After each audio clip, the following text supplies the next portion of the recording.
Eureka! This unit is divided into 3 programs.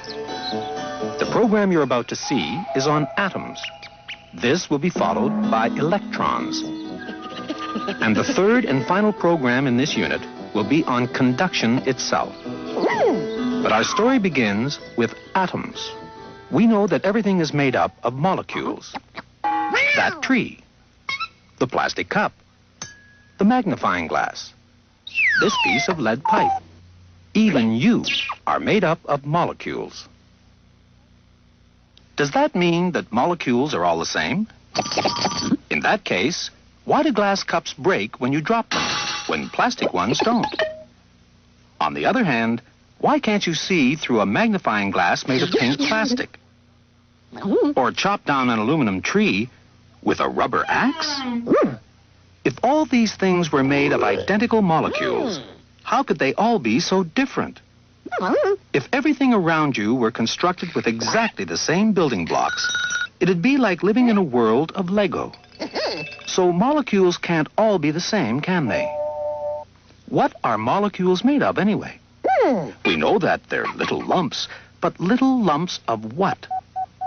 Of course, there's no magnifying glass powerful enough to let you see molecules. They're much too small for that. But scientists now know that if by some miracle you could look closely enough at a typical molecule in plastic, for instance, you would see that it isn't a solid lump at all, but a lump of thousands of tiny round things all jiggling about together like a bunch of grapes going bananas. Scientists call these tiny round things atoms. But notice that not all the atoms are alike. Some are big and some are small. Some have a lot of mass and some have very little mass. Now let's look at a typical molecule in glass. It's completely different from a molecule in plastic. There are only 3 atoms instead of thousands. And therefore, a molecule in glass is much, much smaller.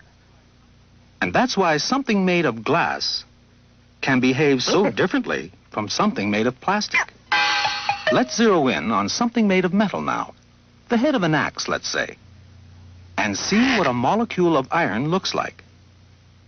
Ooh, that's strange. The whole axe head seems to be just one giant molecule, because the atoms aren't bunched together in lumps at all. They're all independent of each other. In a sense, there are no molecules in iron, only separate individual atoms.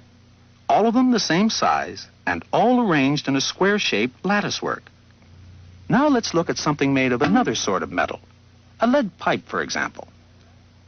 In lead, the atoms are also all the same size, but they're much larger than in iron. And they're more tightly packed within their latticework.